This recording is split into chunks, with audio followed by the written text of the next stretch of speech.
2024 সালে শেখ হাসিনা চলে যাওয়ার পর থেকে বাংলাদেশে রীতিমতো আওয়ামী লীগ শূন্য। আওয়ামী লীগের ভূমিকা নেই সেভাবে বাংলাদেশে। 2024 সালে আওয়ামী লীগ চলে যাওয়ার পর থেকে মোহাম্মদ ইউনূস ক্ষমতায় বসেছিলেন, কিন্তু ইউনূস ক্ষমতায় বসে বাংলাদেশের কোনো উন্নতি হয়নি, বরং সবটাই হয়েছে অবনতি। ছাত্র থেকে শুরু করে একাধিক জায়গায় শুধু ক্ষতির ছবি উঠে এসেছে, যা নিয়ে বিরোধীরা কম তোপ দাগেনি।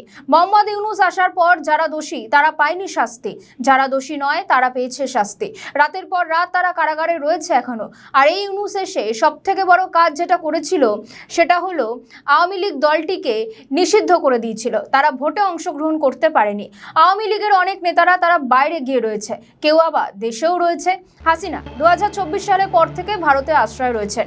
ভারতের আশ্রয় তিনি রয়েছেন এবং সেখান থেকে তিনি একের পর এক পদক্ষেপ নিচ্ছেন। দলের নেতাকর্মীদের উদ্দেশ্যে তিনি বার্তাও দিচ্ছেন এবং আমরা দেখেছিলাম যে এই ভোটের আগে শেখ হাসিনা একের পর এক মন্তব্য করেছিলেন। তিনি বলেছিলেন যে আওয়ামী লীগকে ভোটে যদি না দাঁড়াতে দেওয়া হয় তাহলে আওয়ামী লীগ পুরোপুরিভাবে ভেঙে পড়বে।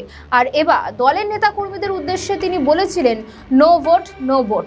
তারপর থেকে নেতারা তারা একাধিক সময় ক্ষোভ বিক্ষোভ দেখিয়েছে। আদতে লাভের লাভ কিন্তু কিছুই হয়নি, বরং তার জন্য নেমে এসেছে শাস্তির খাড়া। ইউনূস চেয়েছিল তারা ক্ষমতা থেকে বাংলাদেশকে ক্ষতি করে দিয়ে যাবে, কিন্তু ইউনূসের ভাবনায় কার্যত জল পড়ে গেছে। এক কথা বলা যেতে পারে সে গুড়ে বালি। তারপর হয় ত্রয়োদশ সংসদ নির্বাচন। সে নির্বাচনে বিএনপি একক সংখ্যাগরিষ্ঠতা ভোট পেয়ে এসেছিলেন।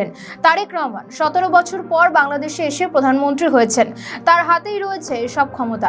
তারেক প্রধানমন্ত্রী হওয়ার পর থেকে সেখানকার মানুষ নতুন করে স্বপ্ন দেখছে, উন্নতির দিকে এগোচ্ছে বাংলাদেশ। বিএনপি আসার পর আওয়ামী লীগের একের পর এক অফিস প্রথমে খুলে দেওয়া হলো, পরে সংসদে আওয়ামী লীগ দলটিকে পুরোপুরি নিষিদ্ধ করে দেওয়া হয়েছে। এবার যে সম্ভাবনা ছিল আওয়ামী লীগ ফিরবে, সেই সম্ভাবনা আর রইল না।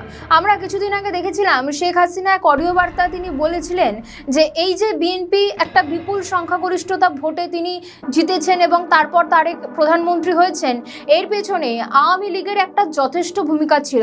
কি সেই ভূমিকাটা ছিল আওয়ামী লীগের বেশিরভাগ ভোট বিএনপিতে চলে গেছে এবং তারপর থেকে রীতিমতো কিন্তু আবারও চর্চার কেন্দ্রবিন্দুতে উঠে এসেছে এই আওয়ামী লীগ, কারণ তাদেরকে ইতিমধ্যে নিষিদ্ধ করা হয়েছে।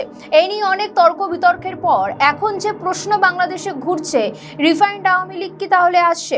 সম্প্রতি আওয়ামী লীগ নেতা SM কামাল এক টেলি শোতে বলেছেন আওয়ামী লীগ ফেরা শুধুমাত্র সময়ের অপেক্ষা। শেখ হাসিনার হাত ধরে আওয়ামী লীগ দ্রুত ফিরতে পারে। তিনি আরও বলেছেন শেখ হাসিনাই আওয়ামী লীগ, রিফাইন্ড আওয়ামী লীগ ষড়যন্ত্র।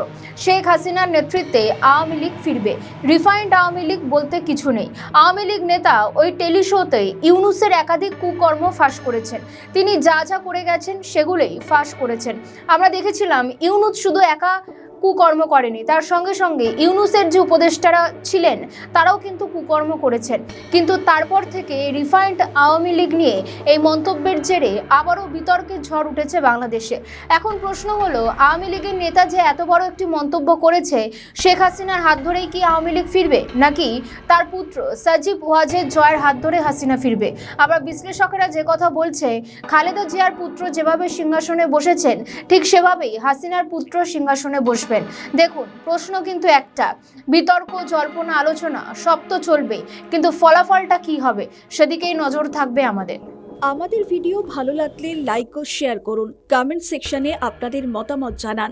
আরও ভিডিও পেতে আমাদের চ্যানেলটিকে সাবস্ক্রাইব করুন এবং প্রতি মুহূর্তে খবরের আপডেট পেতে প্রেস করুন বেল আইকন।